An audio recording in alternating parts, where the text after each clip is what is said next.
Good afternoon to you. Welcome to Nationwide on NTA, coming to you behind schedule due to the broadcast of the opening bids for crude oil sales by the NNPC. The Supreme Court has affirmed the judgment of the Court of Appeal, which held that Eyitayo Jegede is the PDP candidate for the Ondo state governorship election. This came through the striking out of the application, which would have invalidated Jegede's right to appeal Justice Okona Bank's judgment. Judiciary correspondent Femi Okewo explains. This is not an appeal on Wednesday's Court of Appeal's judgment. It is an interlocutory appeal to the Supreme Court seeking to set aside the ruling of the Court of Appeal that gave leave to Eyitayo Jegede to appeal Justice Okona Bank's Federal High Court judgment, which made Jimoh Ibrahim the PDP candidate.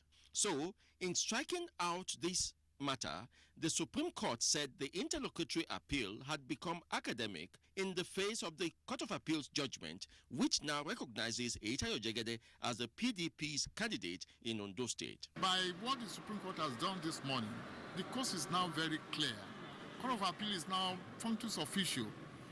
The Supreme Court, if anybody wants, will not be seized of any appeal that might be filed from the two judgments of the Court of Appeal yesterday. The appeal was not heard, and their lordship said that the Court of Appeal having given judgment yesterday that we should go back and appeal against the main judgment of yesterday, and then they will take everything together. So effectively now, Eyitayo Jegede remains the PDP governorship candidate for Ondo State in the elections.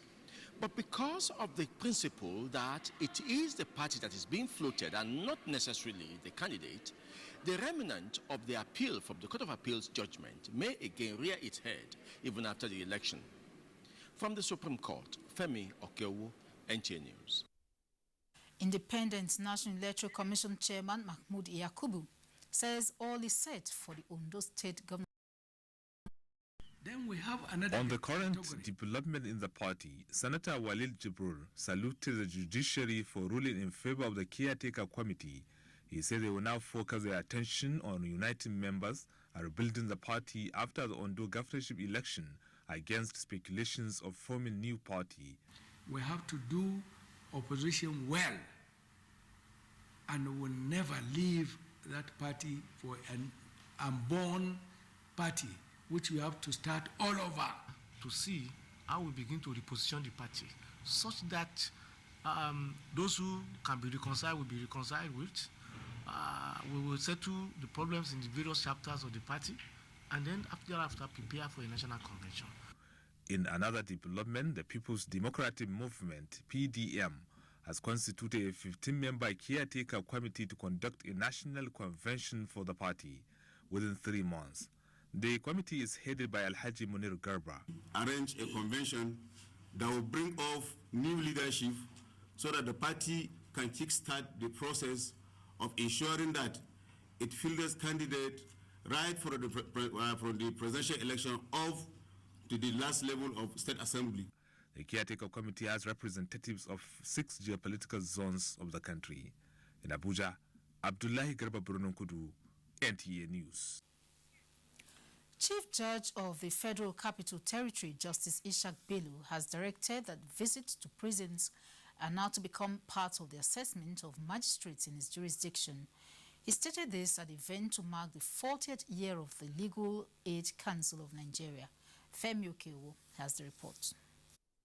Since its inception in 1976 under the Obasanjo military administration, the Legal Aid Council has remained the government's platform of ensuring access to justice for all arms of the society, particularly the poor. But lack of awareness on its roles to society has limited the cooperation of other sectors, a trend which keynote speaker at the 40th anniversary celebration of the Legal Aid Council of Nigeria, Professor Ernest Ojukwu, said has caused the underfunding of legal aid in Nigeria. He lamented that the legal community was worse in their appreciation of conditions in prisons. How do you, if you get 80, something you do not know about?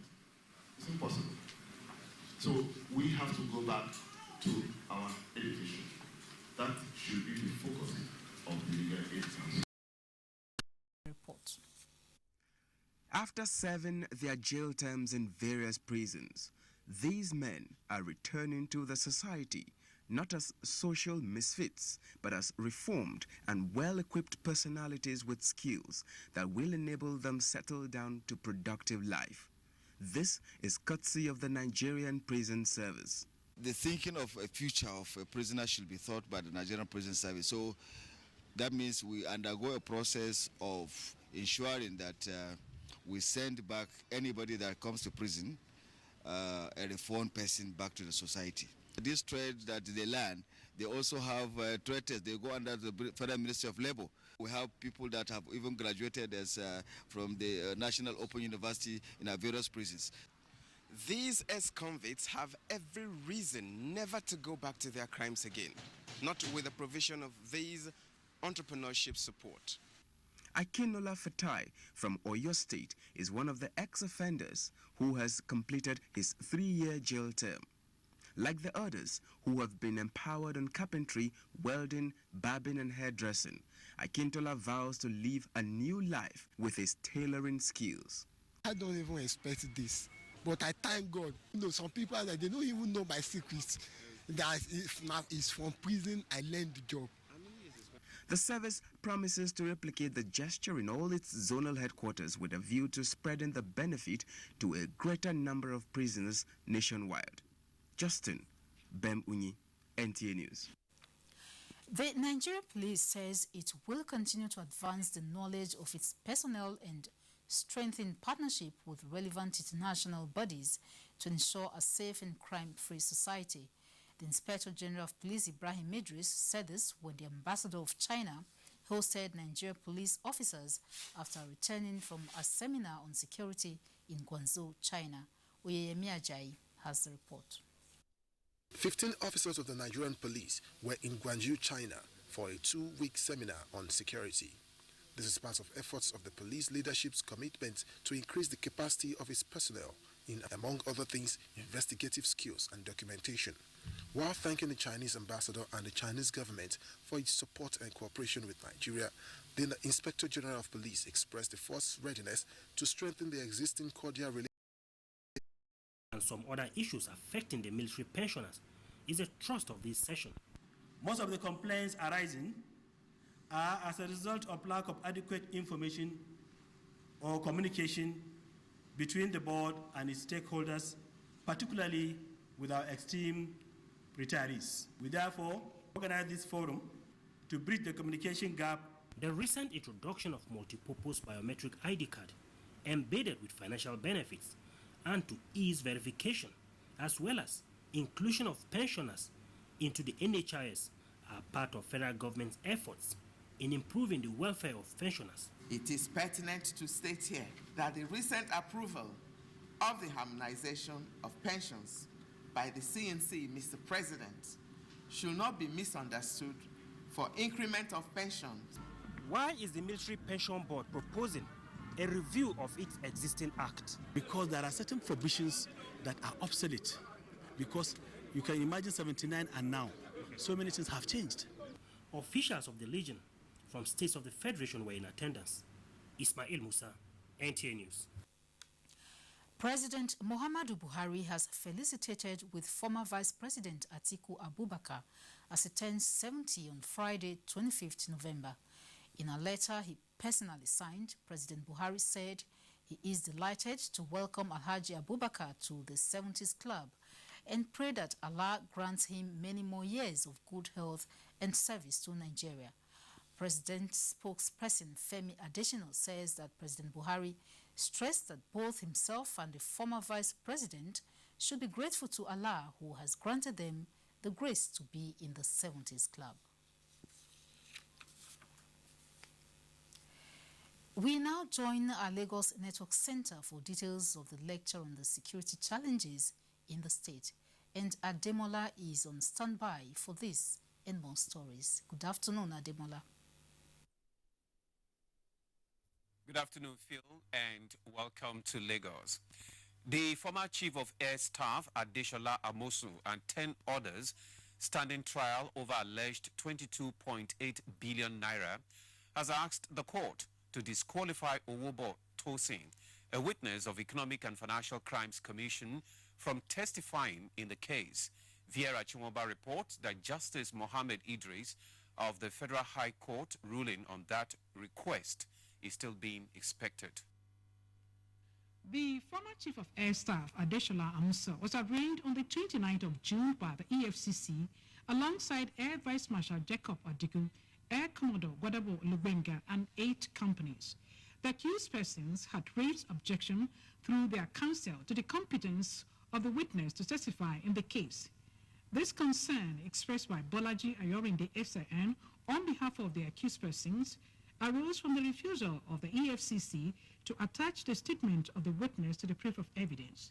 He told the court that the witness can only be competent to give evidence in the matter when copies of his statement have been served on the defendants by the EFCC in line with Section 397 of the Administration of Criminal Justice Act. Mr. Ayorinde further told the court that non-availability of the witness statement is a great violation of the defendant's right to fair hearing as enshrined. Mechanisms will be strengthened to ensure that crime rates during the Yuletide season is reduced to the barest minimum. The Commission of Police Lagos State and Ogun State, they'll be doing a very, very good job, And what I need to do is just to support them to do more. We have to support LASEMA or any state agency that is charged with the of maintaining traffic to ensure that during this Yuletide period, people that will be, traversing Lagos and other parts of the Federation have a very, very good story to tell.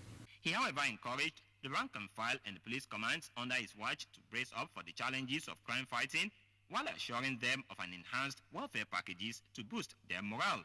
I will ensure that there's greater kind of accountability on the part of my men too, that whoever happen to flout the basic tenet of our policing will have himself to blame. AIG Aderoti therefore called for increased collaboration between the police and the public with a view to tackling all forms of criminality in Police Zone 2 area. In Lagos, Musa Tolian, NTA News. Well, that does it from Lagos. It's back to you, Phil, for more on Nationwide. Good afternoon. Thank you, Demola. President Muhammadu Buhari has approved funds for the clearing and release of power sector infrastructure stranded at the port terminals in Lagos since 2014. The initiative is aimed at fast-tracking the completion of new and ongoing power sector projects by the Transmission Company of Nigeria, TCN. Dr. Abubakar Atiku, on behalf of the Minister of Power, Works and Housing, Babatunde Fashola, applauded the efforts of President Buhari and National Assembly towards strengthening Nigeria's power sector. Hamza Musa Makafi reports that more than 100 containers of configured equipment have been released.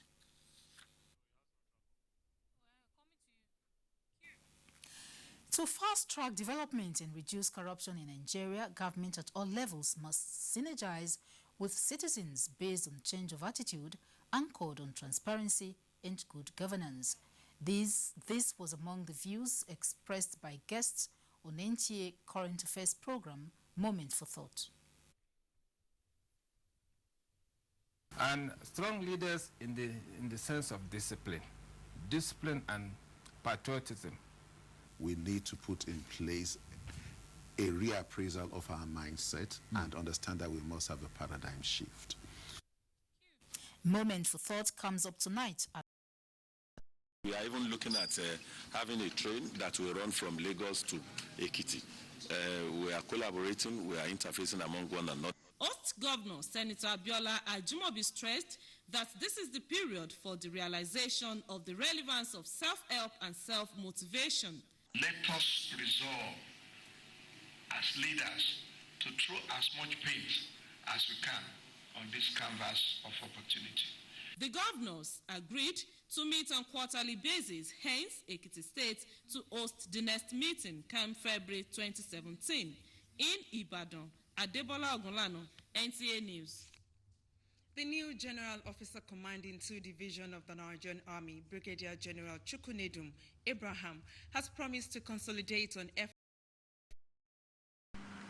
everything within our powers to ensure that it continues in that way.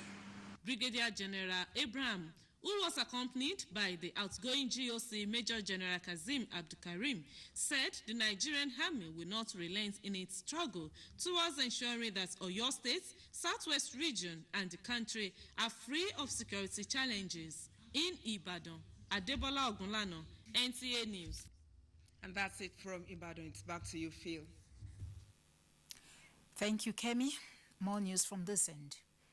Minister of State for Education, Professor Anthony Aunka, says the current economic realities demand judicious use of available funds dedicated to education project execution in order to meet the SDGs target by 2030.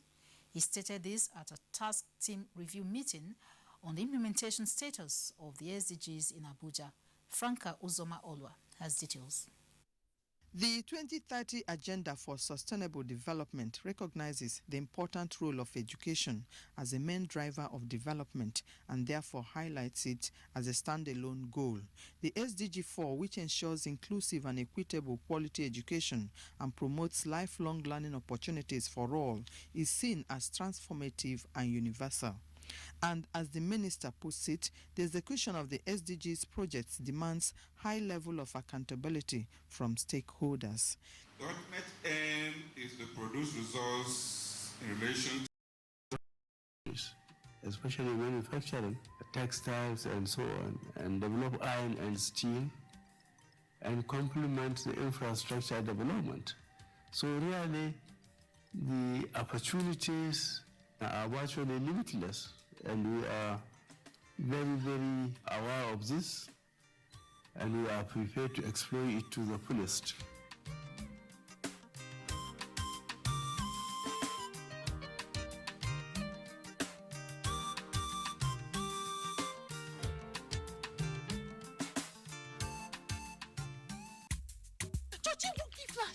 I have gone. Yeah, sign to a chill. I don't carry on gone. I shoot him for flash. How like this? Flash, I don't die. That's him. Hey, if we move, I shoot. That man at the smoke and something.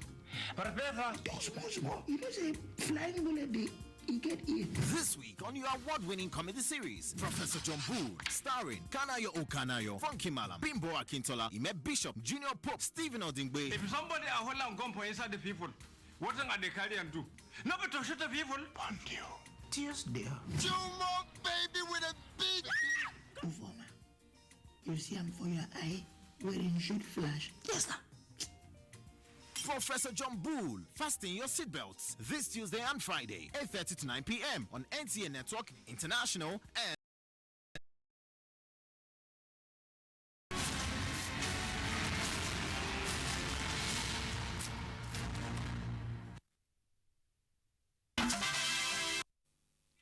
Thanks for staying tuned. We go to our next stop now, which is Makurdi Network Center, and Chiegonu. Marian is standing by, beg your pardon. Hello, Phil. Welcome to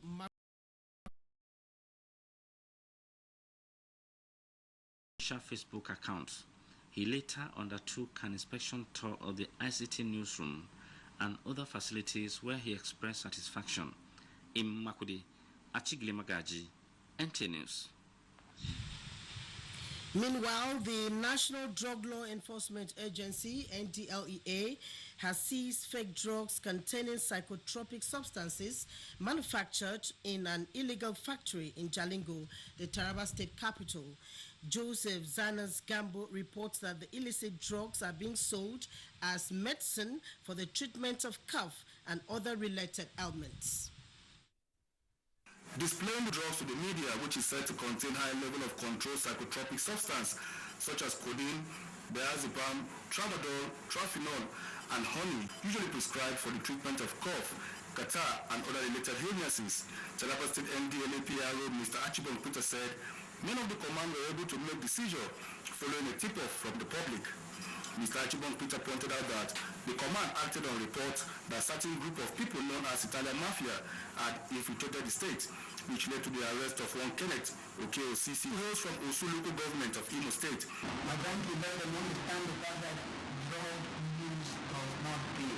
The Command PRO stated that the suspect, who was arrested at number 54 Palace Way, to the government policies of motivation for enhanced productivity, and for you to get productivity, meet the demands of the personnel. The FRS boss noted that under the scheme, 20,000 housing units are to be provided for staff under the One Staff, One House project. Some benefiting staff speak. I'm extremely happy for this great opportunity the Commercial has given to us to be able to have our own plots in Kaduna. I'm very happy for the initiative of our Commercial Players of Chico. I've never expected that I will benefit this team in my life. There was symbolic presentation of land title documents to some beneficiaries. In the next couple of years, 79,000 staff are going to benefit from the scheme in the commission. Away from the ceremony, Co-Marshal Oyemi took time to listen presentations on the function of unmanned aerial vehicle used for surveillance in tracking traffic offenders. In Kaduna, Muhammad Lawal Baba, NTA News. And Enugu is our next stop, and Chiegonu is standing by with our next set of stories. Good afternoon, Phil, and welcome to Enugu. Early morning downpour in parts of Enugu metropolis has left many residents counting their losses. Worst hit is the Akanu Ibiam International Airport, where some buildings have been destroyed. Beauty Ehobami has the situation report. The Akanu Ibiam International Airport, where efforts by the NTA crew to cover the havoc wreaked by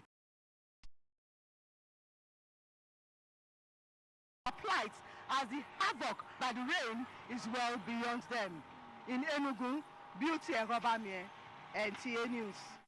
Imo State government has set aside the sum of 30 billion naira for ongoing urban renewal program in the state. Governor Rochas Okorocha stated this during an inspection tour of some ongoing urban renewal projects in Owerri, the state capital. Nkiru Onyejesi tells us more. Owerri, the Imo State capital, in the last few months has been turned into construction sites, as most of the roads are undergoing construction and rehabilitation works. Governor Rochas Okorocha says, despite the present economic NTA News. Well, that's all we've got from here, Phil. Over to you for more. Good afternoon. Thank you, Chiegonu. Nigeria improves in latest FIFA ranking as Steven Gerrard retires from football. We have details of this on Sports with Amanzi Marcos.